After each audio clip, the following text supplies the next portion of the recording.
of doing things does not work. I remain committed to working with my provincial and territorial counterparts to improve health services for everyone. And that is why at last month's Health Ministers' meeting, I confirmed that we are ready to further increase healthcare investments through the Canada Health Transfer. In addition, we are ready to invest more in funding through tailor-made agreements with provinces and territories that will allow us to provide better care to Canadians. We owe it to Canadians to come together and find immediate and longer-term solutions to address those challenges. This brings me to my first update. Parents and caregivers have been particularly concerned about their difficulty to find children's analgesics. As of today, over 2 million additional bottles of these medicines have been made available for work. En compagnie Research and Dr. Delicia, Chief Public Health Officer for the Public Health Agency.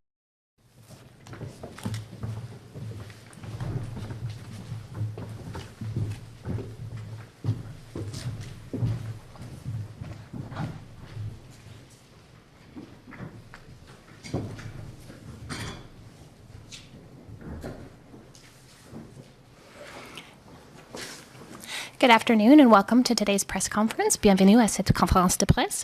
Today we have with us Health Minister Jean-Yves Duclos, Dr. Mona Niemer, the Chief Science Advisor, Dr. Michael Strong, the President of the Canadian Institutes of Health Research, and Dr. Delicia, Chief Public Health Officer for the Public Health Agency of Canada. My name is Mia Rabson and I will be moderating the press conference today. If you are online and have a question, please use the raise hand function. We will be taking questions in the room first, and I'm told we'll have about 30 minutes for questions after the statements are made. And we will start, I believe, with Minister Duclos.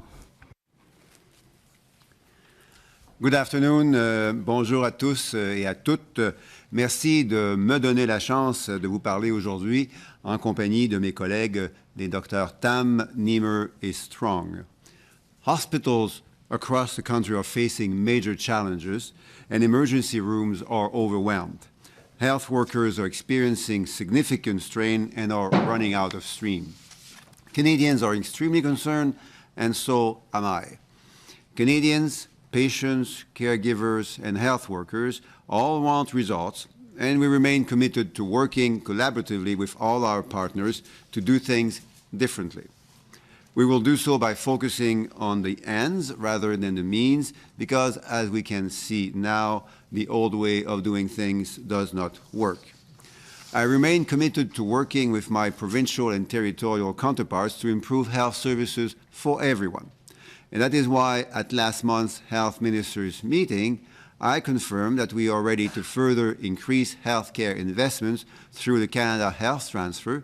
In addition, we are ready to invest more in funding through tailor-made agreements with provinces and territories that will allow us to provide better care to Canadians.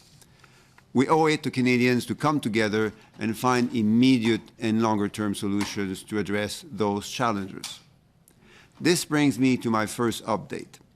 Parents and caregivers have been particularly concerned about their difficulty to find children's analgesics.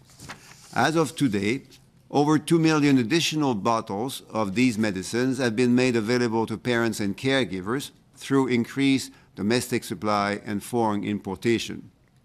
I can also confirm that the drug company Elon estimates that an additional 800,000 bottles for this month will be available at pharmacies and retailers across Canada. The influx of new products should help parents manage their kids' symptoms at home as we continue to experience a surge of respiratory illnesses across the country. With cold and flu season off to an earlier start than anticipated, we need to protect the overburdened health workers by doing everything we can to stay healthy, especially as we enter the holiday season. That includes staying up to date on our vaccinations. There are safe and effective vaccines available for both the flu and COVID-19, and these are available to everyone in Canada over the age of 6 months. And today is a great anniversary in that regard. 2 years ago, on that exact date, the largest vaccination campaign in the history of Canada was launched. 95 million doses of vaccines against COVID-19 have been administered since then. The National Advisory Committee on Immunization has also recently recommended that children 6 months of age and older can safely receive a COVID-19 vaccine at the same time as other recommended childhood vaccines, including the flu shot. This being said, we're still learning about COVID-19, and there remains much to learn about how it affects human health over the long term. What we do know is that even a mild COVID-19 infection or reinfection can cause real long-term consequences for individuals, communities, and our healthcare system. Evidence shows that almost 15% of adults who were infected with COVID-19 experience longer-term COVID-19 symptoms. The nature and severity of these long-term effects can vary from person to person, and these effects are collectively known as post-COVID-19 condition, also referred to as long COVID. To support Canadians who are living with the longer-term effects of that virus, the Government of Canada is working with all experts to better understand this condition. In July 2022, Dr. Niemer, Canada's Chief Science Advisor, established the Task Force on Post-COVID-19 Condition to develop a scientific framework for managing long COVID. Pour soutenir les Canadiens et les Canadiennes qui vivent avec les effets à long terme parfois sévères de la COVID-19, le gouvernement du Canada travaille avec les experts pour mieux comprendre le syndrome post-COVID, aussi connu comme la COVID longue. En juillet 2022, la Dr. Niemer a créé un groupe de travail sur la COVID longue. Les recommandations du rapport publié aujourd'hui identifient les mesures à prendre pour faire face aux répercussions sanitaires et socio-économiques de la COVID longue. Le rapport complet devrait être publié à la fin janvier. Je tiens à remercier la Dr. Niemer et les membres de son groupe de travail pour tous leurs efforts. Les recommandations du groupe de travail guideront un plan d'action conjoint pour tous les partenaires et gouvernements afin de soutenir les Canadiens vivant avec le syndrome post-COVID. Depuis, puisque la science doit continuer d'être au cœur de nos prises de décision, nous investissons dans de nouvelles recherches sur la COVID longue. Grâce aux 20 millions de dollars octroyés aux instituts de recherche en santé du Canada dans le budget 2022, les IRSC ont lancé le 11 octobre dernier un appel à mettre sur pied le réseau canadien de recherche sur le syndrome post-COVID. Ce réseau interdisciplinaire ciblera la recherche relative aux effets à long terme de la COVID-19 sur la santé des gens et des systèmes de santé au pays et nous aidera à améliorer notre compréhension des conséquences sur la santé mentale et physique des gens qui en sont malheureusement atteints. En outre, l'Agence de la santé publique du Canada a reçu 9 millions de dollars pour soutenir l'élaboration et la diffusion de lignes directrices fondées sur des données probantes et d'outils d'application des connaissances liées à la COVID de longue durée. Ces outils reflèteront les impacts sur les diverses populations du pays et seront importants tant pour les cliniciens que pour les patients. Les effets du syndrome post-COVID sont troublants, surtout pour ceux et celles qui vivent avec la condition et dont la santé et le bien-être sont durement affectés. Mais une chose est certaine, la meilleure prévention est de prendre des mesures pour éviter d'être infecté. Cela inclut la vaccination, y compris les doses de rappel, et la mise en pratique de mesures individuelles de santé publique comme le port d'un masque bien ajusté et la prudence dans les endroits publics. Et cela m'amène au dernier sujet nécessitant une mise à jour. Le 1er décembre, nous avons ouvert le processus de demande de la nouvelle prestation dentaire canadienne provisoire pour fournir aux familles admissibles des paiements directs et non imposables. Les parents peuvent demander la prestation en ligne par l'intermédiaire de Mon dossier de l'Agence du revenu du Canada ou par l'intermédiaire du centre de contact avec la clientèle de la même agence ou simplement en cliquant sur canada.ca/dentaire. Jusqu'à présent, plus de 57 000 demandes ont été reçues pour un total d'environ 91 000 enfants, aidant ainsi beaucoup d'enfants à garder leur plus beau sourire. Ayant fourni des mises à jour sur plusieurs dossiers, je passe maintenant la parole à la Dr Niemer qui va prendre quelques minutes pour vous présenter les points saillants des travaux effectués par le groupe de travail sur le syndrome post-COVID et les recommandations qui en découlent. Merci. Thank you. Merci, Monsieur le Ministre. Bonjour tout le monde. Over the course of the pandemic, evidence has emerged that some individuals who have been infected with the SARS-CoV-2 virus may develop long-term symptoms, suggesting that COVID-19 can develop into a chronic illness.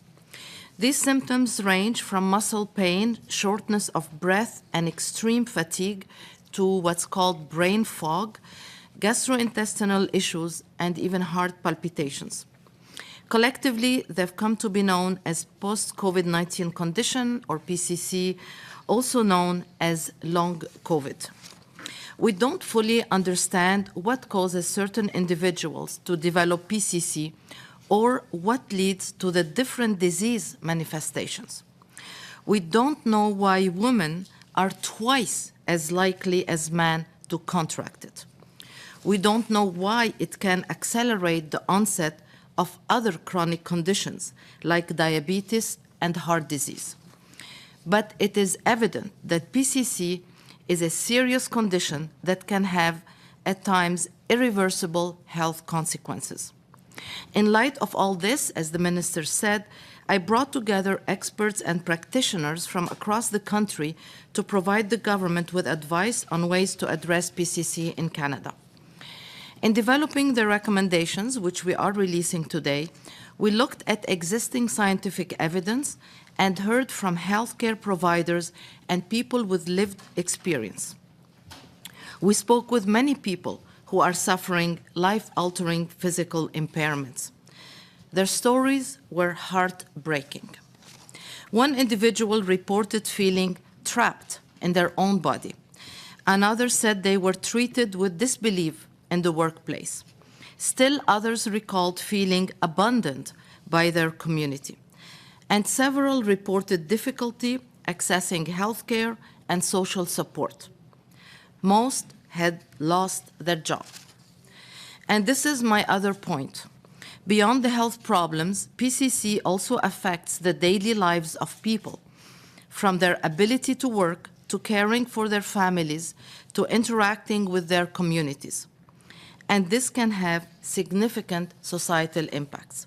For example, estimates from the US suggest that 10 million people with long COVID could carry an economic cost of $3.7 trillion a year when you take into account lost quality of life, lost earnings, and higher spending on medical care. With 1.4 million people in Canada already reporting symptoms, it's not difficult to imagine the serious ramifications for our own economy. Clearly, the risk of the disease is not evenly distributed, yet its impacts will be universally felt. So what do?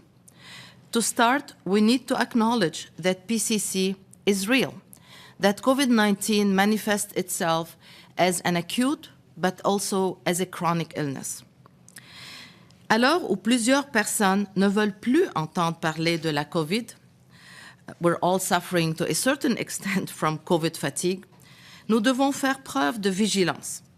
Le risque d'infection et de réinfection par la COVID est toujours présent. Cela signifie qu'il existe un risque continu de développer le syndrome post-COVID.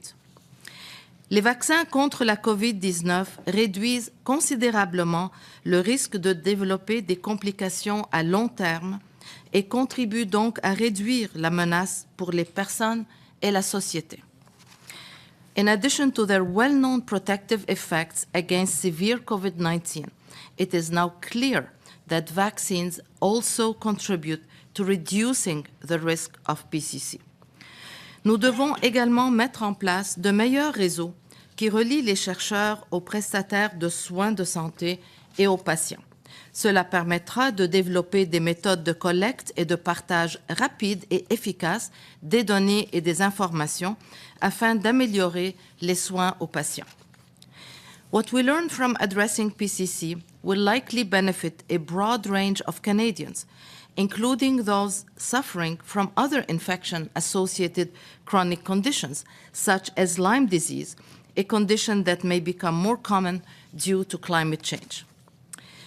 With the SARS-CoV-2 virus still spreading and the healthcare system already overburdened, it is vital that we act now to care for affected individuals and protect many more from serious post-infectious complications.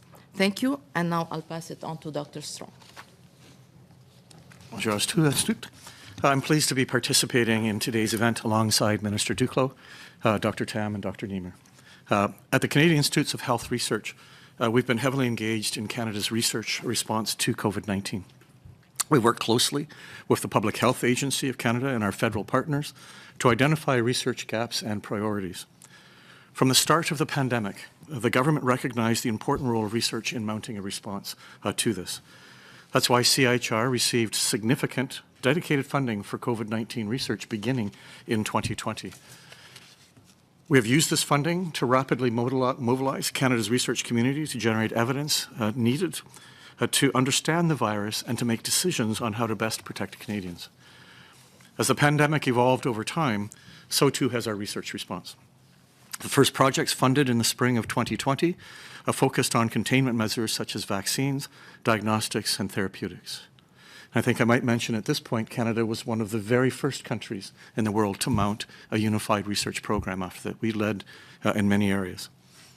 Later research has focused on the broader impact of COVID-19 on the health of all Canadians, particularly vulnerable groups such as children and seniors, and the impact of caring for COVID patients on our hospitals. To keep pace with the emergence of new variants such as Omicron, we funded the Coronavirus Variants Rapid Response Network, also known as COVARNet, in March of 2021. This network is composed of researchers from across the country who have produced vital information on the different virus variants to help guide our public health response and to prepare for future pandemics. As the Minister and Dr. Niemer have noted, post-COVID-19 condition is a serious issue affecting many Canadians. This is a new condition for which we are still defining its clinical features and determining how best to treat it and support the recovery of patients. It is critical that we focus our efforts on understanding this potentially devastating disease. As part of our ongoing research response, we have already funded some research on PCC, or post-COVID-19, that will contribute to this understanding of the condition. For example, we are funding the Canadian COVID-19 Prospective Cohort Study, or CANCOV for short. This study involves more than 2,000 patients in Canada's 4 hardest-hit provinces: Quebec, Ontario, Alberta, and British Columbia. The study will help us to better understand both short and long-term outcomes in patients and their caregivers. Today, Minister Duclos has announced an important new step in the evolution of our COVID-19 response. This is the creation of a new national network focused on post-COVID condition, as clearly alluded to by Dr. Niemer and her task force as being a need. This network will be supported with $20 million in new funding provided to CIHR in last year's budget. We designed the network to ensure alignment with the goals and actions outlined for research in Dr. Niemer's task force report. And as such, the objectives to the network are very focused. It will, first and foremost, provide a platform to strengthen Canada's capacity for research on post-COVID-19 condition. It will enable comprehensive and timely understanding of the biological, clinical, mental health, health systems, and population health impacts of post-COVID-19 condition. It will engage relevant stakeholders at the local, national, and international level to support coordination of research activities. And lastly, it will swiftly mobilize research evidence to support an equitable response to the post-COVID-19 condition. At CIHR, we launched a competitive process to create the network in October. This process was led by the Centre for Research on Pandemic Preparedness and Health Emergencies, an initiative of the government which is housed at CIHR. The research centre was set up to continue to address COVID-19 and to help us ensure timely research and highly trained experts are in place for future emergencies. We will be ready to announce the recipients of the funding of this network early in the new year. The work of this network will make a major contribution to achieving the vision of the task force report in supporting Canadians affected by post-COVID-19 condition and reducing its impact. Merci, and thank you very much. Thank you very much. Bonjour à toutes et à tous. Nationally, SARS-CoV-2, influenza, respiratory syncytial virus, or RSV, and other respiratory viruses continue to cause significant levels of infection in our population. Very young and elderly people, as well as those with pre-existing medical conditions, continue to be at the highest risk of serious illness. While increases in respiratory virus-related illnesses are expected at this time of the year, co-circulation of these viruses is causing significant strain on our healthcare system. Partout au Canada, le SARS-CoV-2, la grippe, le virus respiratoire syncytial, ou VRS, et d'autres virus respiratoires demeurent la cause d'importants niveaux d'infection au sein de notre population. Les patients très jeunes, les aînés ainsi que les personnes souffrant d'une affection persistante sont toujours les plus susceptibles d'être gravement malades. Même si pendant cette période de l'année, une augmentation des maladies liées à un virus respiratoire est attendue, la circulation simultanée de ce virus met à rude épreuve nos systèmes de soins de santé. Surveillance indicators, including clinical and wastewater testing, show that SARS-CoV-2 is still circulating across the country. And while we are past the peak of the last COVID-19 resurgence, it is too soon to let our guard down. In Canada, variations in population level of immunity and current global trends suggest that an uptick in COVID-19 could occur in the new year. In recent weeks, genetic sequencing data on SARS-CoV-2 viruses show continuing increase in immune-evasive variants, notably BQ1 and BQ1.1, while the previously dominant BA5 lineage variants are declining. With the increased prominence of these variants in Canada, at a minimum, we could see a slower decline and a higher plateau in the number of infections, as well as hospital admissions in Canada, as this respiratory virus season plays out. In terms of the other respiratory viruses circulating, RSV activity has leveled off nationally, and infections are declining in some jurisdictions. This means activity levels are now within the expected range for this time of year. In contrast, influenza is continuing to trend well above expected levels for this time of the year, but this varies across the regions. Most worrisome is the increase in influenza-related hospitalizations. The IMPACT network, which provides data on pediatric hospitalizations due to influenza, has noted sharp increases in multiple sites across the country.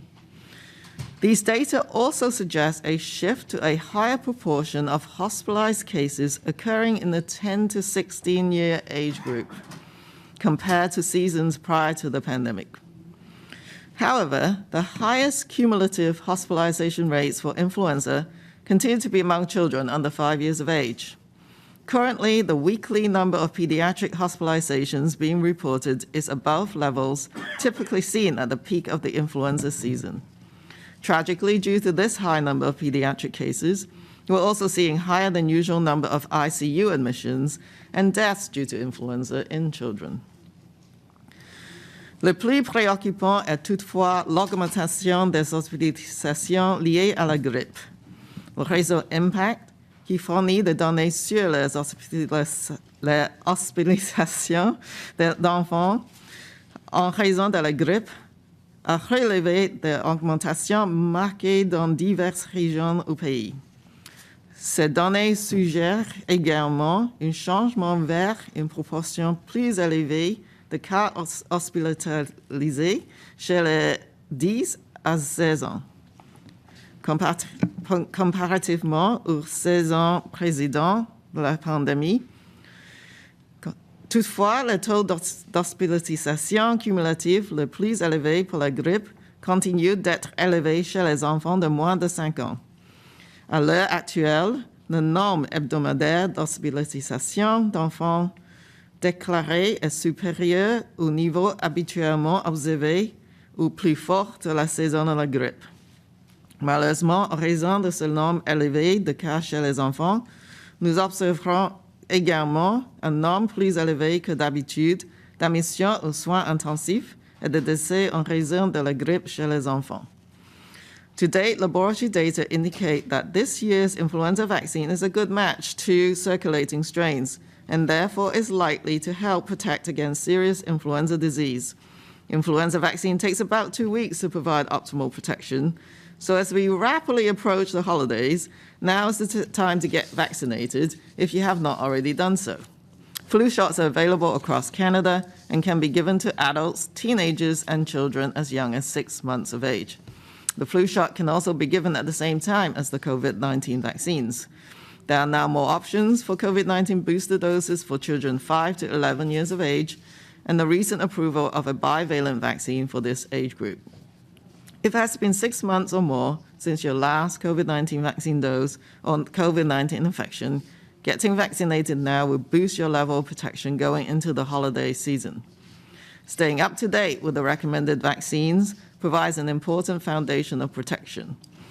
The results of the first population-based survey of adults across Canada, conducted between April and August of this year, show that close to 15% of those with a confirmed or suspected COVID-19 infection experience longer-term symptoms or post-COVID condition, with almost half of these individuals experiencing symptoms for a year or longer.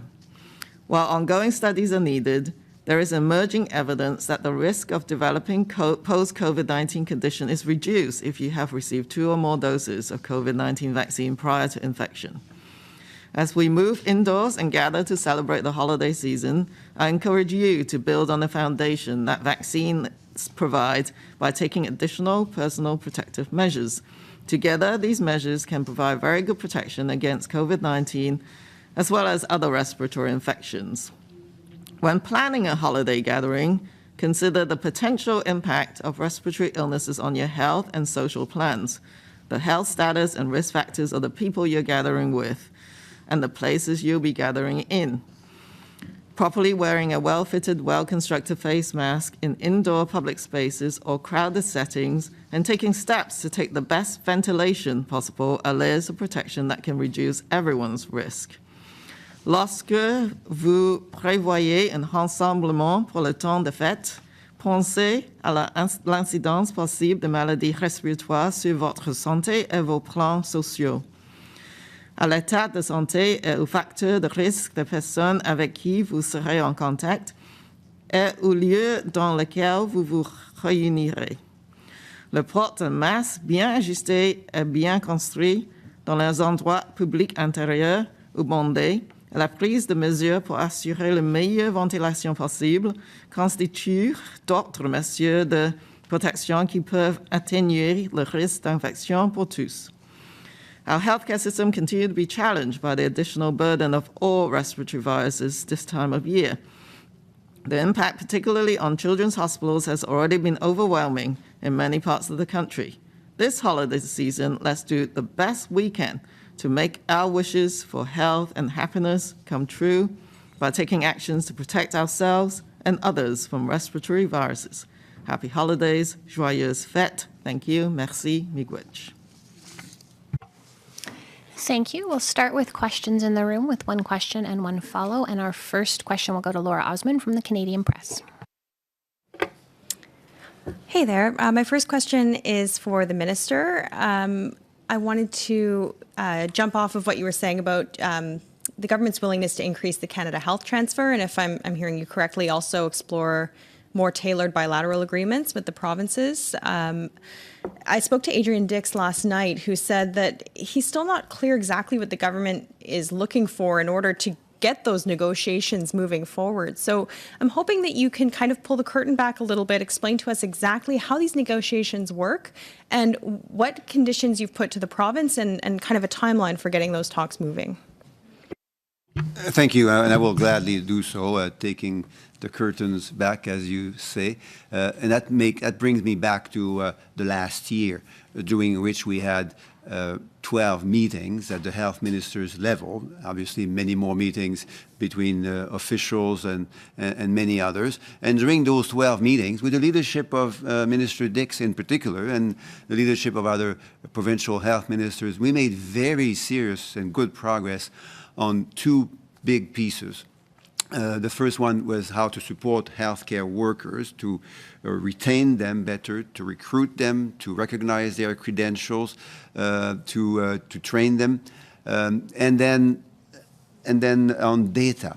And because data saves lives, how we can have in Canada a modern health data system that provides data to healthcare providers, to nurses, doctors, specialist physicians, pharmacists, so that the data on people's health are available when these people end up in an emergency department, or they visit their physician, or they go to visit a pharmacist. So how do we make sure that that data supports their health and the work of workers? We were going to the Vancouver conference with great hopes that not only would we finally agree on all of that great work that Minister Dix and others had done, but also we would share that work publicly. Unfortunately, just a few days earlier, my health ministers received an order by their premiers not to speak about those results publicly.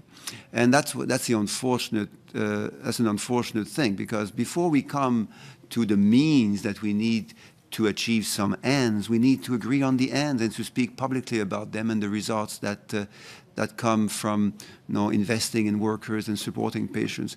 So where we are now is we're continuing our conversation. I've met all my health ministers.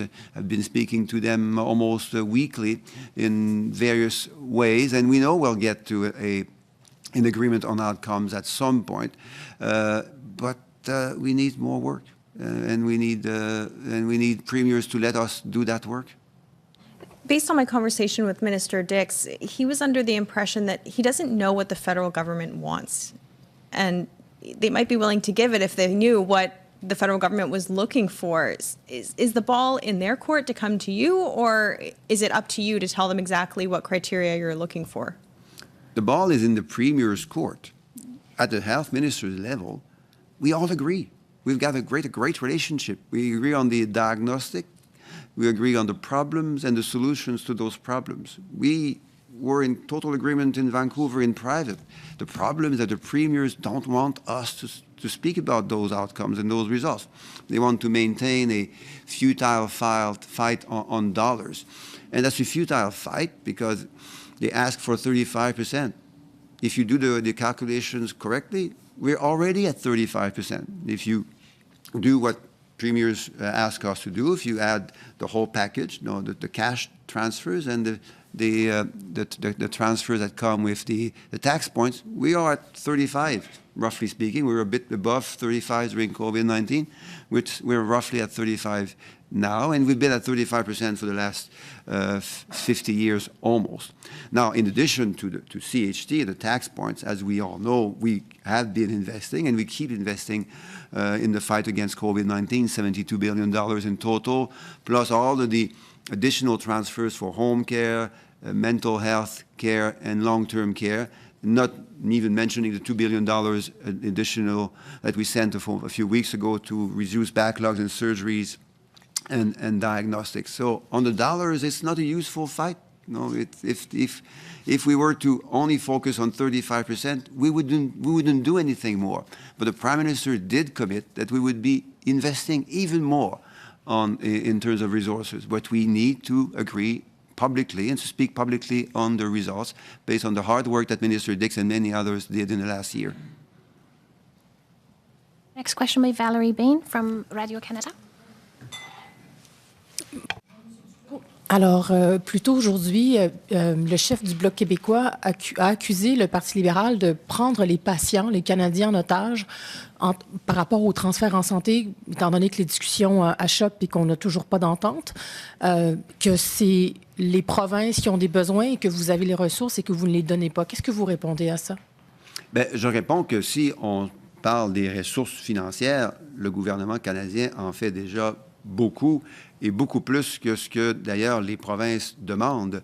Le 35 dont les premiers ministres parlent, on est déjà là à 35 Quand on fait les calculs correctement, quand on fait la somme des transferts en espèces qui passent par le transfert canadien en santé et les transferts par le biais des points d'impôt, on est à 35 On était un peu plus haut que 35 durant la COVID-19. On est présentement à 35 Si on ajoute à ça le 72 milliards de dollars qui continuent d'aider les provinces et les territoires à lutter contre la COVID-19, les investissements bilatéraux en santé mentale, en soins de longue durée, en soins à domicile, si on ajoute le 2 milliards de dollars qui est en train d'arriver dans les provinces et territoires pour réduire les retards en chirurgie, en diagnostic, bien, on voit là, que les dollars, il y en a beaucoup, et beaucoup plus que ce que le gouvernement canadien envoie généralement aux provinces et aux territoires, sans parler du fait que dans quelques semaines, en mars, le transfert canadien en santé va augmenter d'un autre 10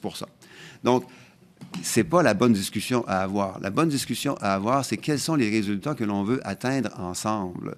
Et la bonne nouvelle, c'est que tous les ministres de la Santé, incluant moi-même, évidemment, on est d'accord en privé sur ce qu'il faut faire pour améliorer et même transformer notre système de santé, avoir un meilleur accès aux médecins de famille, retenir, recruter et former davantage de travailleurs en santé et reconnaître aussi les compétences des travailleurs qui ont été formés à l'étranger pour qu'ils puissent travailler ici au pays, réduire les retards en chirurgie et en diagnostic qui font beaucoup de mal présentement chez les gens, chez les patients, chez les familles au pays, et avoir un système de données moderne au Canada.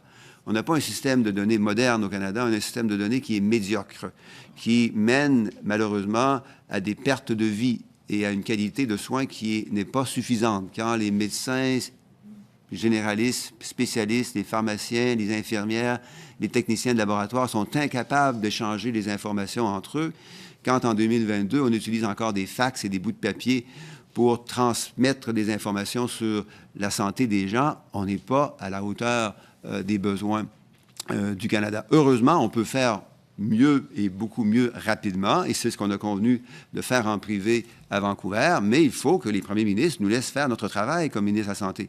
Donc, nous obliger à ne pas parler de résultats, mais à focaliser entièrement sur les dollars, ce n'est malheureusement pas un plan en santé. Mais le fait que vous ne vous entendiez pas et que ce soit un sempiternel débat, là, les gouvernements avant vous aussi, mais en ce moment, c'est vous qui en êtes responsable. Au final, les Canadiens sont pris en otage, là, peu importe c'est la faute de qui. Là. Bien, pour les dollars, à nouveau, il y en a beaucoup et il y en aura encore plus dans les prochains mois avec l'augmentation du transfert canadien en santé. Maintenant, pour les résultats, comme je dis, la bonne nouvelle, c'est qu'en privé, tous les ministres de la Santé s'entendent sur ce qu'on doit faire ensemble. Mais en public, on n'a pas encore l'autorisation des premiers ministres des provinces pour en parler et pour focaliser sur ces résultats. Kevin Gallagher, CTV News.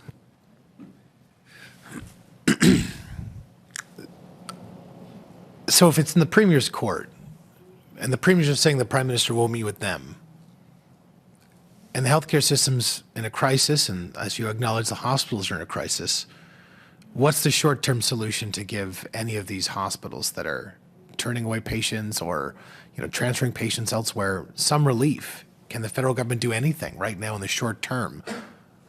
Well, the federal government, as I said a moment ago, has been sending, is sending, and will be sending very significant additional resources to support the difficult work of my colleagues' health ministers. Their job is not easy with the viral situation of which Dr. Tam spoke a moment ago. It's very difficult in hospitals and in healthcare contexts across Canada. So my job is to be an ally of health ministers, to make sure that that significant and additional funding that our government has been committing to is being received by health ministers. And that's the case with the $2 billion just recent investment in supporting our healthcare system, and more particularly hospitals, in the context of backlogs of surgeries and treatments. The equally important work that we need to do together is to look at the longer term. Our healthcare system has been under severe demographic pressure over the last few years, and over the next few years it will be under increasingly heavy demographic pressures. And to do that, to address that pressure, we need to have a more modern healthcare system, a healthcare system that invests, for instance, in sufficient access to family health teams. Lots of our patients now end up in a hospital because they don't have a family health team to go to. Or they end up in a hospital because not having had an access to a family health team, they end up with more severe health conditions, and then it becomes a lot more complex and a lot more difficult and much more costly, and unfortunately a lot less good in terms of health care and health conditions to end up in the emergency department as opposed to having been able to visit a family health provider prior to this. In addition to that, as I said a moment ago, it's about data and modernizing our healthcare system, making sure that safe and appropriate information on patients is accessible by healthcare providers, and investing in home care and mental health care and long-term care as we have promised to do and as we're doing now. So, but you're saying the health ministers that you meet with agree with those reforms and changes that need to happen to the system. However, we're hearing from the provinces that they want to meet with the Prime Minister. They want to move forward on getting the healthcare transfers increased. So what's holding this process up? You're blaming the premiers. The premiers are blaming the Prime Minister. Where's the truth? Well, premiers have important responsibility. Health ministers have an equally important responsibility, and we need to be given the room to take on that responsibility. We were able to do that. We were prepared to do that, and we were hoping to do that in Vancouver just a few weeks ago. Unfortunately, the premiers asked us not to do that work. Sir, what can't you share, though? I'm confused. What is it that you can't share? The premiers aren't allowing you to share. I want to make sure I'm hearing you correctly. The premiers are forbidding the health ministers that you spoke with and have an agreement of some type to move forward with, not to share. Am I overstepping that? Am I misunderstanding something? Yeah, as you said, and as you heard earlier, there were two key plans, one on supporting health workers and one on modernizing our health system, including having a modern health data system in Canada. We were prepared to approve those plans and to make them public, but we were asked by premiers not to do so. Emily Bergeron, La Presse canadienne. Bonjour, Monsieur Duclos. Ici. Vous avez souligné que vous et les provinces ne s'entendaient pas sur le 35 %, sur le fait que vous vous dites qu'il est déjà atteint. Donc, est-ce que ça, la reconnaissance là, de votre calcul, que le 35 % est déjà atteint, est-ce que c'est une condition sine qua non pour aller pour cheminer dans des négociations? Puis, si oui, là, vous seriez prêt à aller jusqu'à combien de pourcents? 40, 45 % selon votre calcul?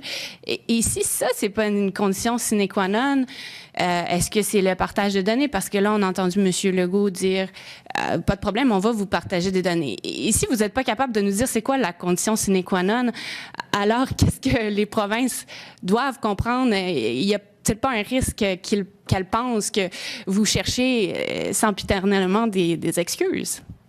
Bien, là-dessus, il y a trois bonnes nouvelles. La première, c'est qu'effectivement, on est à peu près à 35 % quand on fait les calculs correctement. La deuxième, c'est qu'il y a des montants additionnels et substantiels qui s'ajoutent à ce 35 %, dont le 2 milliards que j'ai mentionné, le 72 milliards de la COVID-19 et les 3 milliards, 3 fois 3 milliards, parce qu'il y en a un pour les soins de longue durée, un pour les soins de santé mentale et un pour les soins à domicile. Et la troisième bonne nouvelle, c'est que le premier ministre a déjà dit qu'on allait en faire encore davantage. Donc, ce sont trois bonnes nouvelles du point de vue des dollars, du financement des soins de santé pour les provinces et territoires. L'autre bonne nouvelle que l'on doit vouloir générer le plus rapidement possible, c'est la bonne nouvelle sur les résultats. Qu'est-ce qu'on veut faire collectivement au Canada pour avoir des meilleurs résultats avec des investissements additionnels du gouvernement canadien? Et c'est là qu'on est rendu en matière de discussion au niveau des ministres de la Santé. OK. Et on a entendu, là, je pense il y a environ 2 semaines, votre collègue Dominique Leblanc dire que, en mêlée de presse ici à Ottawa, dire que il n'y a aucune province qui a un droit de veto sur la décision des autres provinces de conclure, par exemple, un accord bilatéral ou un accord seulement de certaines provinces avec le fédéral. Et c'est une question sérieuse parce qu'on pourrait en venir là à vous écouter parler quand on entend ce genre de discours-là. Alors là, dans le contexte où M. Trudeau va rencontrer M. Legault vendredi, si M. Legault a des inquiétudes que le Québec soit isolé dans des négociations, qu'est-ce que M. Trudeau peut dire à M. Legault pour le rassurer à ce sujet-là? M. Trudeau va certainement dire à M. Legault, comme il me le dit tout le temps, que le gouvernement canadien doit toujours respecter la juridiction des provinces et des territoires de gérer les systèmes de santé dans ces provinces et dans ces territoires. Il serait inacceptable que le gouvernement canadien prétende qu'il est mieux capable de gérer le système de santé d'une province ou d'un territoire. Je suis sûr que c'est la première chose qu'il va lui dire. Et c'est important, parce que c'est aussi ma première responsabilité, c'est de toujours le rappeler que je travaille dans le respect des responsabilités et des dures responsabilités de mes collègues ministres de la Santé des provinces. La deuxième chose, c'est que M. Trudeau va probablement lui dire aussi qu'on a une responsabilité partagée, des rôles différents, mais une responsabilité partagée parce qu'on sert les mêmes citoyens avec les mêmes dollars qui viennent des mêmes poches. Et en plus, on a au Canada une loi canadienne sur la santé qui oblige le gouvernement canadien à assumer une partie de cette responsabilité. Et la troisième chose, c'est l'accent sur les résultats. Parce qu'on sait que c'est ce que les gens veulent. Mais excusez-moi de vous interrompre, mais la crainte, vraiment la crainte qu'il y ait des ententes à la pièce, est-ce que c'est une crainte qui est fondée? Je dirais qu'au Canada, et on le fait en 2017, on le fait encore durant la COVID-19, il y a toujours le besoin de reconnaître la diversité de conditions et la diversité d'ambitions qu'on a naturellement dans une fédération. Mais c'est aussi mon rôle non seulement de le constater, mais aussi de faire en sorte que nos ententes avec les provinces et territoires tiennent compte de cette hétérogénéité de circonstances, de moyens et d'ambitions. Et je suis sûr que c'est ce qu'on va faire au cours des prochains mois aussi. Ryan Tumulty, The National Post. Yeah, this question might be better directed to the doctors, so the minister can take a time out. The report here, the executive summary, identifies that 1.4 million people have long COVID, that you don't know what causes long COVID in terms of the medical interaction there, and really don't have any idea how to treat it. I'm wondering in that context, where does the research begin to try to solve those problems? And is the money that the government has allocated so far anywhere near sufficient? Maybe I'll start, and then perhaps my colleague Dr. Strong will want to add. We know that the post-COVID syndrome is due to infection by SARS-CoV-2, is due to the acute phase of the COVID. So this thing we know. What we don't know is what causes heart problems, for example, or cognitive problems to persist or to reappear weeks and months after the acute phase has resolved. Okay, so in terms of treatment. Again, we mentioned that it's a complex disease, so you can think of the treatment in a way in 3 different buckets. One is treating symptoms that we know something about. For example, heart palpitation. For example, hypertension. For example, if there is a diabetes onset. The second one is treating mental health, issues. We have at least treatments for that. The third one, which is the most vexing, is how do you treat ill-defined symptoms? So brain fog, for example, or chronic fatigue, or you get, exhausted just from going to your medical appointment. And this is where we need a lot of research to understand what's going on. And we also need perhaps to try and see if any of the existing treatments for other diseases can be repurposed. And this is in the context of, clinical studies. So, Mike? So again, thank you very much for the question. I might tackle it in three different components there for you. So your first one was with regards to how do we treat it? What was your second one? But I'll come at it first for that. Look, the very first thing that one needs to really be looking at in this is that the best treatment for this is the prevention of getting it. And that is crystal clear.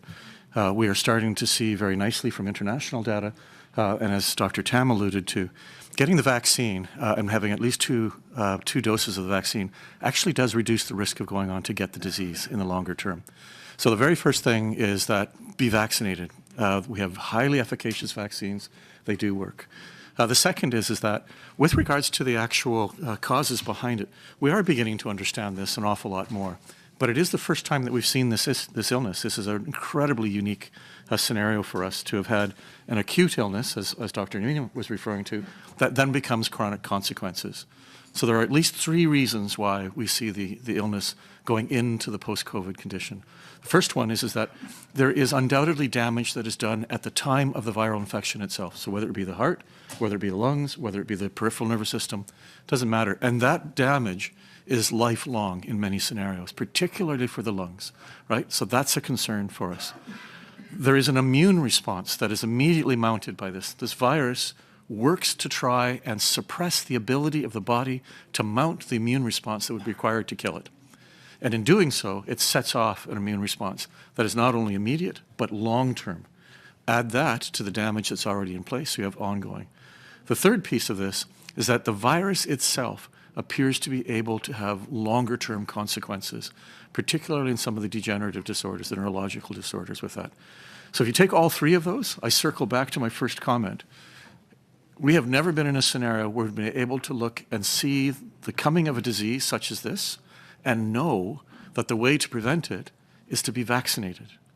And so even if the vaccine primarily helps to reduce the load on the healthcare system, which is critical for it, our argument, and the thing that I would urge, and I urge my colleagues to do, is get vaccinated, not just because of that, but because it reduces the risk of these long-term. So we know a fair bit there, and we're beginning to understand the research. My very final comment on that is we are, as Canadian researchers, we have been incredibly fortunate in that the funding that we've received to look at this has been over and above all the other research that we do around health issues and allows us to work extremely closely with international groups that are doing exactly the same type of thing. So there's not redundancy. We're trying to understand this in real time. So it's a long answer, but it's a terrific question. So I hope I gave you what you're looking for. And Minister, on healthcare and on these meetings with premiers and health ministers, everyone in this room, I think, is having trouble understanding what happens next, because we have health institutions that are calling in the Red Cross to help out a children's hospital in one of the richest countries in the world. And we seem to have no movement from either side. I understand your desire for more long-term fixes to the healthcare system, but in the short term, the hospitals are overwhelmed. So what are you telling Canadians is going to happen? You're just going to wait until someone blinks? Well, dollars are there. No, as I said, the CHT increased by 5% last March. We added another $2 billion just a few weeks ago. It will increase again by 10% in this March. We're sending other dollars for other things too, and it's never been as extensive in terms of financial support.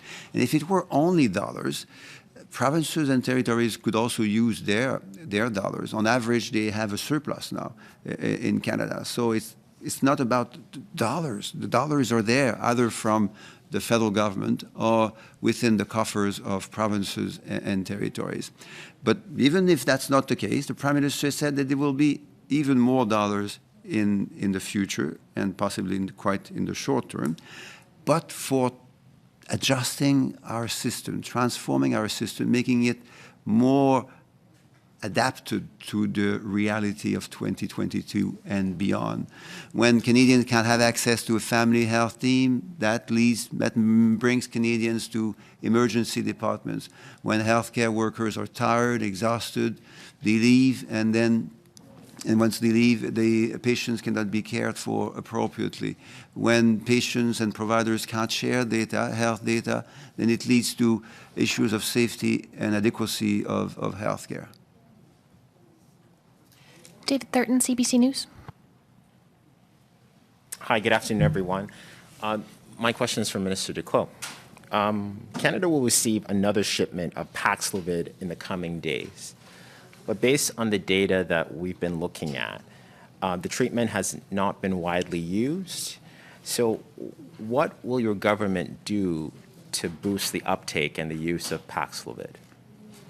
Well, that's a great question, and there are two angles to that. The second angle, I'll turn to Dr. Tam to answer it, because there has been recent, I understand, recent evidence, biomedical evidence of the effectiveness of Paxlovid, which you might be interested to know more about. But on the first part, which is the accessibility, we have indeed sent hundreds of thousands of Paxlovid units over the last months. It started early in the winter, and we'll be there to share whatever provinces and territories required to care for patients. As you might hear from Dr. Tam in a moment, it has an impact not only of reducing the severity of acute COVID-19, but it can also have other benefits. But I'll turn to Dr. Tam for that part. Thank you for that question. I think there's a number of things that we can do to increase Paxlovid use. It's correct that the federal government has sent, I believe, at least 700,000 doses to the provinces and territories. So I've been discussing with our colleagues and also the clinical care professional groups as to why and how, why Paxlovid isn't being mobilized as much as we think it could be utilized. There's several different factors, I believe. One is awareness for patients that this is an option. So I think we can collectively do more in that area, particularly those with high-risk conditions or seniors. Increasing their knowledge of how to access Paxlovid in their local area, but also the benefit of Paxlovid, which has been demonstrated not only in the clinical trials, but in real life now, that they can significantly reduce hospitalizations and deaths in high-risk groups, particularly in seniors. That group should talk to their physicians ahead of time. Get prepared, because if you get diagnosed with COVID, it may be a bit late to try and figure out where you can get Paxlovid, and you need to take it within a short number of days. So know how to get your rapid test and know ahead of time where you can get your Paxlovid is important. Healthcare providers, I think, have been a bit concerned about using Paxlovid because of the drug-drug interactions. We know that that can occur. But collectively, people can figure out which patients can still use Paxlovid. And I think increased awareness and education amongst health professionals is something that we can assist with. And then there is access, because you have to access a test and then the drug really fast. And you've seen in Ontario just recently that they've announced pharmacists can now prescribe Paxlovid after someone's got a positive rapid test. At the beginning, we didn't have a lot of supply, so people insist that you have to have a positive COVID test, and then in certain groups, and they've widened the eligibility in provinces now so that more people can get it and get it faster. I don't think that's the same method everywhere, but I think sharing best practices on how we mobilize it more, I think will be very helpful, particularly in seniors. Just to follow up, we've budgeted some $2 billion for COVID treatments, including Paxlovid. Minister, are you concerned that there will be waste?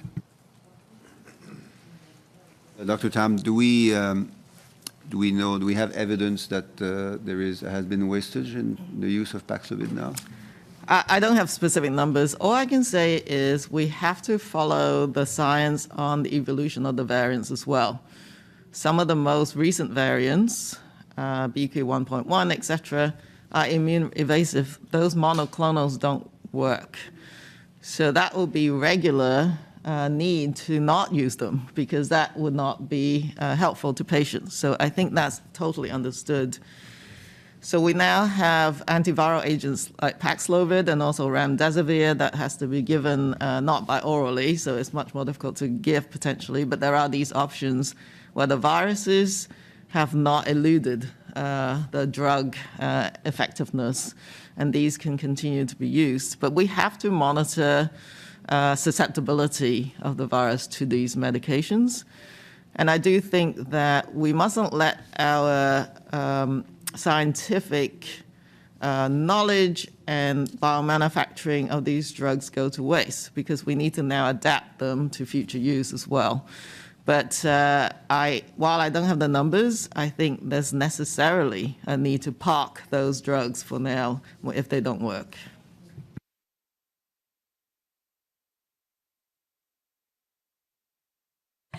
I just want to add that this is a perfect example why data sharing is extremely important. The reason that pharmacists and physicians may be reluctant to prescribe Paxlovid, which for now is really the best game in town in terms of, an antiviral, other than, of course, the best, which is prevention, is because they don't have perhaps the full file of the individual. They don't know, what other diseases they may have had in the past, what other interventions they may have had, what drugs they're taking. And as Dr. Tam said, there are, known drug-drug interactions. So you don't want to, be providing something to an individual that may harm their health. So I thought that perhaps it's like a good example of why, this the sharing and the availability of health data is absolutely important for caring for individuals. Thank you. Do you have another question, David? Raphaël Pirot from QMI. Oui, bonjour. Écoutez, cette question est pour vous, M. Duclos. Donc, vous dites qu'on est déjà rendu à 35% à peu près de financement aux provinces. Moi, ce que je me demandais, en fait, c'est tout simplement, est-ce que les PM des provinces, des territoires, est-ce que c'est une grande mascarade pour soutirer plus d'argent du fédéral? Est-ce que vous les accusez de jouer avec les chiffres? Qu'est-ce qui se passe, là? Bien, je dirais deux choses. La première, c'est qu'il faut, reconnaître ce qui est déjà fait, et deux, reconnaître que le premier ministre canadien a dit qu'il y en aurait encore davantage qui seraient faits. Donc, quand on parle de reconnaître ce qui est déjà fait, c'est quand on fait les calculs correctement. On est à 35% depuis à peu près 45 ans, un peu en haut, un peu en bas. Durant la COVID, c'est monté presque à 40%. C'est dépendu maintenant autour de 35%. Et en plus de ça, bien, comme je le disais, il y a des montants additionnels qui s'ajoutent. Donc, ça, c'est la première chose qu'on doit convenir. Mais on doit aussi dire en même temps que ce n'est pas l'objectif, ce n'est pas de faire une comptabilité. Les Canadiens et les Québécois ne s'intéressent pas à cette comptabilité. Donc, en mettant l'accent sur des points de pourcentage et des points d'impôt, je pense qu'on s'éloigne des vraies préoccupations des gens. Et ce qui m'amène à la deuxième chose, c'est que les vraies préoccupations des gens, c'est sur les résultats additionnels qu'on aimerait atteindre avec des ajouts du gouvernement canadien en termes d'investissement. Qu'est-ce que les gens veulent voir en termes de résultats si et lorsque le gouvernement canadien va ajouter encore à ses financements déjà significatifs? Et c'est là que la vraie discussion et la bonne discussion a lieu et doit avoir lieu. Et moi aussi, ce que j'aimerais savoir, c'est il y a plusieurs premiers ministres qui ont déjà dit qu'ils allaient, par exemple, comme M. Dubé, mettre sur pied un tableau de bord avec des indicateurs. Peut-être que ça ne satisfait pas, c'est pas exactement ce que vous recherchez. Vous aimeriez peut-être quelque chose de plus central. Mais est-ce qu'une condition, en fait, pour finalement mettre un terme à ce débat-là, ça pourrait être tout simplement, vous devez investir l'argent en santé, et c'est tout. Bien, laissez-moi vous dire quelque chose. Le plan de M. Dubé en matière de données en santé, il est excellent. C'est exactement ce genre de plan qu'on a envie d'appuyer, non seulement à l'échelle du Québec, mais aussi ailleurs au Canada. Il y a des provinces qui ont aussi d'autres plans qui sont très bons en matière de données en santé. Les données, ça sauve des vies. Lorsqu'il y a des gens qui arrivent à l'urgence, puis le médecin ou la médecin n'est pas capable de savoir si ces gens-là ont été vaccinés, quels médicaments ils prennent, quels sont les récents tests qu'ils ont pu avoir sur leur santé. Ça met en jeu la qualité et parfois la sécurité des soins qu'ils reçoivent. Donc, ce n'est pas des rapports là, papier qu'on envoie en copie conforme, c'est des données concrètes sur des dossiers de gens réels que des provinces comme le Québec ont envie de rendre plus facilement accessibles aux fournisseurs de soins de santé. Si on serait rempli. Bien, vous voyez à quel point on pourrait s'entendre rapidement si les premiers ministres nous donnaient la permission aux ministres de la Santé de convenir de ce genre de résultats ensemble. Donc, on y est proche. On est proche près du but. Là. On était prêt à y arriver à Vancouver. Mais Vancouver, quelques jours avant, mes collègues ministres de la Santé ont reçu un appel de leur patron pour se faire dire de ne pas arriver à une entente finale et de ne pas en parler certainement en public. Hey, we're now going to turn to Zoom. We'll have time for one or maybe two questions from Zoom, and we'll start with Mike Crawley from CBC. Thanks for taking my question. My question is for Minister Duclos. You mentioned data saves lives, and one of the biggest concerns in the flu season, as Dr. Tam mentioned, is the impact on children. And there's a piece of data that we've been wanting to find out, which is the deaths of children from flu. British Columbia was transparent about this. They announced when there were flu-related deaths from children, but other provinces are not giving out information about children's deaths from the flu. So, Minister Duclos, what do you believe should be the policy here? Should there be transparency, or is it right to keep this information secret? Well, let me first say that these deaths are tragic deaths. No, these are numbers, but more importantly, and much more importantly, these are real children, families, grandparents, and parents who are grieving the loss of those children. Having said that, yes, data saves lives. No, obviously we don't know whether it would have been possible to save those children's lives with better access to data. But as Dr. Niemer said a moment ago, and as Dr. Strong knows really well, and as Dr. Tam knows really well with her work with other public health officers across Canada, data does lead to better treatments overall, but also better treatments adapted to the conditions of the patients that workers are there to look after. And in Canada, unfortunately, we don't have a world-class health data system. We have a mediocre class data system, and we can do a lot better. The great news is that all health ministers agree that we should and must do better. And the equally great news is that we will be there, as the Prime Minister said, to support those efforts through increased support to provinces and territories. Well, my follow-up is for Dr. Tam. From the perspective of public health, is it best to publicize statistics around deaths from something like the flu in children for the purposes of, as British Columbia did, in then encouraging parents to get their children vaccinated? Well, I think information is extremely important for informing the population about measures to take to protect themselves. So that is a fundamental aspect of public health, I think. One thing is clear that, of course, something like influenza we know happens every year, doesn't get as much attention or hasn't been paid as much attention as COVID has. We've gained some capacity from the COVID experience to show that we are capable of monitoring specific health information in real time. In the time of an urgent situation. So I think we can build on that experience. One thing that I do have to clarify is that children do get serious outcomes from influenza, although majority of them, if they rest up properly, can recover at home, but particularly the youngest kids.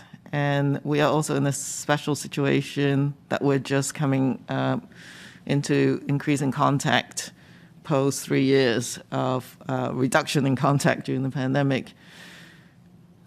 I think because the numbers are small, which we're grateful for, the numbers of deaths, provinces are often very careful about privacy.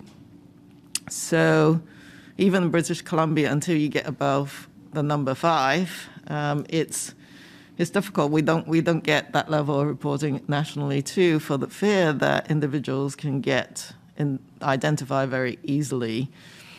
That is something that we have to work through because that is important to individuals. But instead of data custodians, we need to be data stewards and manage appropriate data, but also informing the public so that they have the information that they need. Just while I have the mic, I did find the Paxlovid numbers, so we did allocate over 700,000 treatment courses of Paxlovid to provinces and territories, while we've procured 1.5 million courses. We have a lot of rapid tests that have been sent out.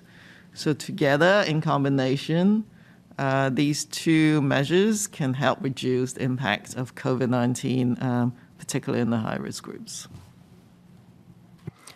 Okay, and we'll take one final question on Zoom. Alice Gerard-Boisé from La Presse. Bonjour. Les CDC des États-Unis ont annoncé aujourd'hui que la COVID longue a causé au moins 3500 décès. Au Canada, on estime à combien le nombre de décès qui ont été associés à la COVID longue? Dr. Strong or Dr. Niemer? I think the simple answer is we don't know yet. And, that's another area where data is unfortunately missing from across the country. It's very difficult really to, even the CDC in the US said that they believe these may be underestimates because there is no clear definition and medical sort of description. But here in Canada, I think that we're still figuring this out. Certaines personnes ont désormais la COVID longue depuis plus de 2 ans, puis ils ne voient pas d'amélioration dans leur état. Il n'y a pas de traitement généralisé disponible au Canada non plus pour les aider. Donc, à court terme, comment vous comptez accompagner ces personnes qui commencent à perdre espoir? Justement, la raison pour laquelle donc nous avons fait part publiquement de nos recommandations et particulièrement l'importance de reconnaître que le symptôme existe, d'accélérer les informations à la fois au public mais aussi aux soignants eux-mêmes, c'est pour pouvoir aider à soigner ces individus-là. Je voudrais juste peut-être préciser que c'est pas juste au Canada qu'il n'y a pas de soins, il n'y en a pas ailleurs non plus. Donc, c'est pas une condition pour laquelle on sait comment faire, on est en train d'apprendre encore, et d'où l'importance que la recherche et la prestation des soins soient vraiment intégrées pour qu'on apprenne à fur et à mesure de nos propres expériences. En ce moment, il y a certaines provinces qui ont déjà commencé à mettre sur pied des cliniques multidisciplinaires où on a plusieurs spécialités de médecine. On a aussi de la réadaptation, des soins psychologiques également, etc. C'est vraiment un très bon début, mais il n'y en a pas suffisamment et l'accès pose toujours problème. Moi, je vous dirais, c'est d'où l'importance vraiment d'accélérer la recherche afin qu'on puisse plus rapidement offrir des soins et améliorer la qualité de vie de ces personnes-là. Puis, je ne sais pas si Dr. Strong aimerait ajouter quelque chose. Really, I would simply echo what Dr. Niemer has been saying as well, too. But, for those individuals who, have symptoms that are persistent for that period of time and you know, one of the issues behind all of this is that many of those symptoms can in fact look like other. You can be misdiagnosed in the sense of they are fairly subtle or they're cumulative look. So one of the first things that we recommend right off the top is ensuring that you are seen by a multidisciplinary team or by specialists in the area to make sure that this is not just simply ascribed to being PCC. So number one on that is kind of get it right and make sure that you're being looked after there. The second is that we don't have specific therapies that will bring a full stop to this right now. But there's a lot of symptomatic therapies that can be done, and Dr. Niemer started to allude to those. The final piece is that, like everything that you know we've looked at and had to face over the course of the last several decades of new diseases coming, it takes time and it takes research to get those answers. But this is the right direction. This is what needs to be done. So I'm encouraged that we're moving, and the report of Dr. Niemer is helping to guide us on that. Thank you so much. This will conclude today's press conference.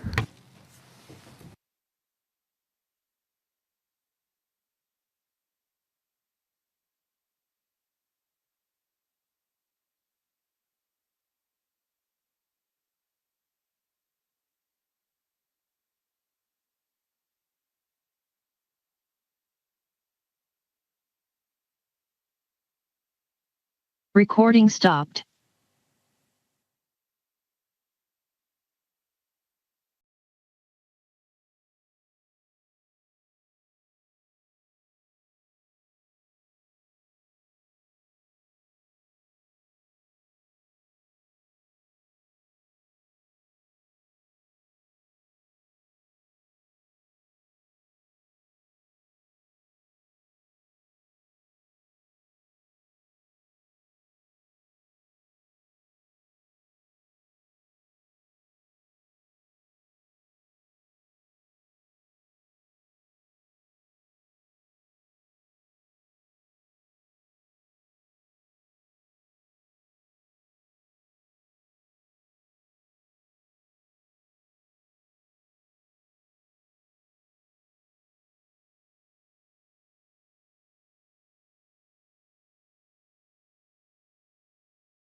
Merci beaucoup.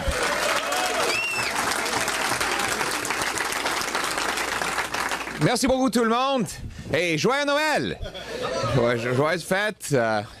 C'est le temps des fêtes, le meilleur temps de l'année.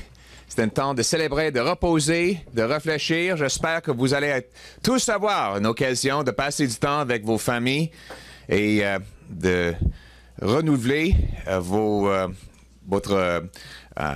engagements envers vos commettants et vos familles. Et j'espère que vous allez avoir... en fait,